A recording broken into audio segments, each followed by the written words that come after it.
Nossa lição de hoje vai ser a lição de número 4. Nós vamos aprender sobre os dons de poder. E subdividido entre os dons de poder, nós vamos ver que, embora alguns possam parecer idênticos, eles têm a sua diferença. Nosso texto-alvo encontra-se em Coríntios 2, 4 e 5. A minha palavra e a minha pregação não consistiram em palavras persuasivas de sabedoria humana, mas em demonstração do Espírito e do poder, para que a vossa fé não se apoiasse em sabedoria dos homens, mas o poder de Deus. Irmãos, conforme nós falamos na aula passada, os dons são o quê? Um presente do nosso Pai para nós. Nosso Pai, Ele tem prazer em nos presentear. E Ele sabe os presentes que nós precisamos. Ele sabe o presente que a igreja dele precisa. Então, hoje, nós vamos tratar sobre o que está relacionado ao poder. Poder esse que não é um poder adquirido pela força humana, pelo intelecto, não, mas é uma ação sobrenatural de Deus. Nós que somos espirituais, nós sabemos que as coisas espirituais se discernem espiritualmente. E conforme a nossa lição aqui está em 1 Coríntios, é importante também a gente fazer alguns comentários sobre a igreja de Coríntios, o contexto que ela vivia. Coríntios era uma cidade portuária, tinha lá visitantes gregos, romanos, do Oriente. Era uma cidade rica, era uma cidade que era conhecido pelos jogos atléticos, os jogos íntimos, que só perdia importância pelos Jogos Olímpicos. E tinha também, naquela cidade, pessoas que iam para o teatro, tinha um teatro com mais de 20 mil pessoas poderem participar. E essa cidade também, ela era conhecida também pela deusa Ártemis, que eram pessoas que se prostituíam de maneira deliberadamente, que vendiam mesmo o seu corpo, e aquilo ali era uma coisa lucrativa para aqueles comerciantes e aquelas pessoas que viviam nisso. Então, olha só, diante de todo esse contexto de situações contrárias a Deus, Deus, pela sua misericórdia, Ele moveu naquele local e o nosso apóstolo Paulo pôde fazer grandes coisas. E é uma carta, é um livro que é uma coisa assim até didática, porque embora tenha muitos e muitos anos, serve para os nossos dias atuais. Nossa verdade prática. Os dons de poder são capacitações especiais em situações que demandam a ação sobrenatural do Espírito Santo na vida do crente. Muito se falam sobre a questão do ser humano, do cristão, do crente em si, não saber dividir essa situação, porque, infelizmente, quando a pessoa tem um dom, logicamente que não são todas, mas infelizmente é a maioria, essas pessoas acabam achando que são mais espirituais do que as outras, que são pessoas que têm um nível espiritual maior. Mas essas pessoas que têm esses dons é para uma razão de ser, e não significa necessariamente que essa pessoa vai ter esse dom toda a sua vida enquanto estiver aqui na Terra, não. Então são para situações que o povo de Deus, que a igreja do Senhor necessita, situações especiais. Logicamente que nós temos que fazer também a separação entre um talento, que é uma pessoa que nasce com aquilo, tem um talento para determinada situação, e o dom. O dom não. O dom é algo sobrenatural, que é a ação do Espírito Santo de Deus. A nossa leitura bíblica em classe se encontra em 1 Coríntios 12, do 4 e do 9 ao 11, que fala assim: Ora, há diversidade de dons, mas o Espírito é o mesmo. E há outro, pelo mesmo Espírito, a fé, e há outro, pelo mesmo Espírito, dons de curar, e a outro a operação de maravilhas, e a outro a profecia, e a outro dom de discernir o Espírito, e a outro a variedade de línguas, e a outro a interpretação das línguas. Mas um só é o mesmo Espírito, opera todas essas coisas, repartindo particularmente a cada um como quer. Irmãos, essa nossa leitura bíblica, ela vem relatar também que o Espírito é um só. Parece uma coisa simples falar isso, né? Mas o intuito do nosso corpo, conforme os dons, né, que nós estamos estudando, é a união e, através dessa união, atingir o seu objetivo. Infelizmente, né, em alguns casos, causa divisões, porque, assim como teve na igreja de Coríntios, infelizmente algumas igrejas têm essa supervalorização e essa questão de saber se um dom é melhor, se um dom é melhor do que o outro e assim vice-versa. Não, está falando que é o propósito, a união, é um só Espírito. Então, se é só um Espírito, não pode-se ter, né, essa divisão. Tanto é que eu estava vendo uma reportagem que eu achei muito interessante, em pessoas que estão acometidas por doenças, né, doenças de saúde mental, e a pessoa, quando está com depressão, o próprio corpo dela, para ela tentar tirar sua própria vida, ela não consegue, com o próprio corpo dela, ceifar sua vida. Por quê? Está indo contra o que Deus instituiu. Então, os seus próprios membros, vai chegar a um certo ponto que essa pessoa sente dor e essa pessoa para. Então, por aí já dá para a gente fazer uma comparação de como que é essa união para o propósito sobrenatural da igreja. A nossa introdução, ela vem falar assim, o que significa a fé? E a fé, né, o conceito, né, que nós podemos ver, é que está lá no livro de Hebreus, que eu separei aqui para nós podermos ler. Hebreus 11. Ora, a fé é a certeza das coisas que se esperam, a convicção dos fatos que não veem. Pois, pela fé, os antigos obtiveram bom testemunho. Pela fé, entendemos que foi o universo formado pela palavra de Deus, de maneira que o visível veio a existir das coisas que não aparecem. Irmãos, nós temos vários tipos de fé. Nós temos a fé, que é aquela fé relacionada à nossa salvação, pela fé, né? E isso está interligado à questão da graça, né? Que é um favor imerecido, mas aquela fé quando a pessoa aceita Jesus e crê, pela misericórdia do Senhor, eu vou ser salvo. E nós temos também a fé como um dom. A fé como um dom, ela já vem retratar para nós a questão de algo sobrenatural em determinada situação. A Bíblia, ela relata vários episódios, várias histórias sobre a questão da fé. E eu separei aqui um para poder passar para a igreja, para os irmãos, as irmãs, que é o exemplo de Moisés. Moisés, ele passou todo aquele processo que nós conhecemos, até as crianças da igreja sabem, né, na escola bíblica dominical, a passagem de Moisés. Mas eu quero que vocês analisem a seguinte situação. Moisés já tinha experiência com Deus, já tinha ferramenta para ele poder tomar a atitude, e ele parou em frente ao mar. E o inimigo vindo atrás, e o tempo se findando, e você olha para aquele mar, e aí? O que nós vamos fazer? Isso é uma fé também sobrenatural, diferente da fé para a salvação, que também é importante. Ele tomou atitude ali. E na nossa vida não é diferente, irmãos. Muitas das vezes, nós estamos em situações que simplesmente a gente olha para um lado, olha para o outro, e a gente não consegue ver uma saída. Melhor dizendo, a gente acha impossível. Mas é importante entendermos quem que é o nosso Pai.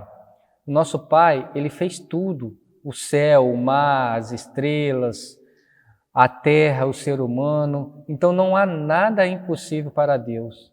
Uma das coisas que eu penso que é uma estratégia do inimigo é colocar como que se nós não fôssemos capazes de ter essa fé, porque nós somos limitados, você não vai conseguir isso, você não vai conseguir aquilo. Mas a questão do cristão é ele entender que realmente não é ele não pode nada, mas sim o Pai dele, o Pai Todo-Poderoso que pode todas as coisas. Então é transferir dele, que é limitado, que realmente não vai conseguir pela sua força humana, pelo seu intelecto, e transferir para o Todo-Poderoso. E isso agrada a Deus, entender que nós confiamos nele, que nós temos nossas limitações, nós estamos nesse corpo corruptível, mas ele é o Todo-Poderoso. O tópico 2 vem falar sobre os dons de curar. Então, os dons de curar, o que vem ser os dons de curar? É a ação, através do Espírito Santo de Deus, irmãos, sobre uma coisa sobrenatural. Nós entendemos que a medicina tem evoluído muito e nós cremos piamente que essa evolução é uma permissão de Deus para tratar os males que a sociedade vive. Nós estamos na época da pandemia e, felizmente, tem dado algumas respostas positivas, mas nós temos certeza que a medicina ela é limitada. Logicamente que essa limitação ela vem tratar da soberania de Deus. Porque o que acontece? Nós temos que tirar alguns conceitos errados que algumas pessoas têm. Por exemplo, nós temos a doença do pecado e a doença do pecador. A doença do pecado é aquela doença que a pessoa não deu brecha, que a pessoa não está em pecado, mas simplesmente pelo fato de ela ter esse corpo corruptível, com prazo de validade, essa pessoa ela pode desenvolver futuramente, vamos colocar diabetes, a pessoa que fica idosa, catarata, isso é do pecado, do pecador, melhor dizendo. Já do pecador é aquela que a pessoa dá brecha e ela busca, por exemplo, uma pessoa que é casada, e simplesmente trai o marido e pega AIDS. Isso daí é doença do pecador, a pessoa buscou aquela doença. Agora, passando do super item 2 aqui, que é a redenção, nós temos que entender que é muito importante a questão da redenção, irmãos. Nós estamos ainda nesse corpo corruptível. Então, por mais que nós não queremos passar por certas coisas, que por mais que nós não queremos que certas coisas aconteçam com algum familiar, alguma pessoa próxima, isso daí, infelizmente, enquanto nós estivermos aqui neste mundo, a pessoa está suscetível. Conforme eu falei, a doença do pecado e do pecador. Agora, é importante a gente se perguntar, qual que é a necessidade desse dom de curar? O dom de curar, ele tem muitas necessidades pelo simples fato de entendermos que Deus, ele sempre quer manifestar o poder dele para as pessoas, seja para aumentar a fé daquelas pessoas que já são cristãs, ou seja para aquelas pessoas que simplesmente não conhecem a Deus e têm que entender que aquilo ali não teria como se fazer se não fosse a manifestação de Deus, se não fosse ali a ação de Deus para acontecer aquela cura. Nós vimos muito isso em situações de pessoas que se voltam para Jesus depois de passar por um processo de uma enfermidade que essa pessoa passou pode ter buscado várias situações na medicina, na psicologia e afins, mas não teve resposta, porque essa resposta era uma resposta de Deus para aquela pessoa, e aquela pessoa foi criada milagrosamente. Então isso daí é muito importante, e isso tudo está atrelado, fazendo sempre um link ao outro, ao reino de Deus. A finalidade do crescimento, da igreja crescer em comunhão, crescer espiritualmente. No tópico 3, nós vamos falar sobre a operação de maravilhas, que também é um dom de poder. A operação de maravilha, e eu vou explicar um pouco a diferença, conforme eu já falei aqui dos outros dons, ela é uma operação sobrenatural, especial para a finalidade do cristão e a finalidade da igreja. Essa operação de maravilha, nós temos vários exemplos bíblicos, né, que nós podemos citar. Nós podemos citar quando a filha de Jairo foi ressuscitada por Jesus. Nós podemos citar uma operação de maravilha, até como nós já vimos aqui, sobre a questão lá de Moisés, que abriu o mar. Então, em inúmeras situações, tanto do Antigo como do Novo Testamento, nós temos. Agora, é importante nós perguntarmos, qual que é a razão de ser, de Deus ter dado esse presente para nós? Irmãos, única e exclusivamente para o reino de Deus. Então, não é simplesmente para mostrar que A, B ou C foi contemplado. Não, é para mostrar o poder de Deus. Então, esse dom, né, do poder de maravilha é importante nos dias atuais, porque, infelizmente, tem pessoas que são muito ascéticas sobre certas coisas. Ah, não, isso foi uma história. Ah, isso daí foi apenas uma coisa contada na antiguidade. Ah, então isso daí realmente não aconteceu. Ah, isso daí foi fruto de um fanatismo que vocês são. Não. E esses dons, e na matéria de hoje que nós estamos tratando, os dons de poder, é algo sobrenatural. E quem realmente, se tiver um mínimo de discernimento imparcial, vai entender que isso daí é uma coisa inexplicável. Seja o dom da fé, conforme nós falamos, seja o dom de curar, que nós falamos também, e esse do dom de maravilhas. Irmãos, Deus quer a todo tempo fazer com que a obra dele cresça.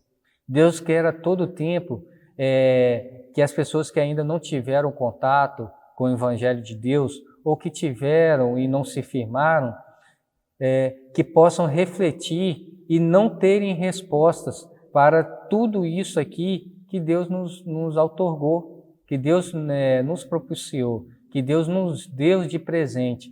Então, irmãos, há uma razão de ser, propagação do Evangelho, confundir, igual nós temos, pessoas que se acham intelectualmente superiores às outras e usam essa questão da inteligência que eles julgam em ter para dar uma resposta que simplesmente essas coisas que aconteceram e que acontecem são fruto de encenações, são fruto de situações que aconteceram apenas no passado. Volto a falar, realmente são situações que, se nós olharmos para o Antigo Testamento, na época da igreja primitiva, diminuiu, mas não deixou de ter. E isso é uma estratégia do diabo, fazer com que uma coisa que é verdade seja mitigada para situações que talvez poderiam ter acontecido no passado. Não, uma coisa que pede para a gente atentar é que Deus, Ele é o mesmo ontem, hoje e eternamente. Então Deus ele é atemporal. Da mesma maneira que Ele agiu no passado, Ele age no presente e vai agir no futuro. Então, irmãos, o meu pedido a Deus é que nós venhamos a buscar esses dons, para nos engrandecermos de maneira nenhuma, para dizermos que somos mais cristãos de maneira nenhuma, para ter lucro ou fama diante disso, em nome de Jesus, está repreendido. Mas sim, que nós possamos ter esses dons, que nós possamos buscar diligentemente, porque o intuito, a finalidade é a propagação do Evangelho de Deus. Nós vivemos em um mundo em que as pessoas precisam, não só apenas, porque é inquestionável ter contato com a palavra de Deus, mas possam ver pessoas que têm esses dons.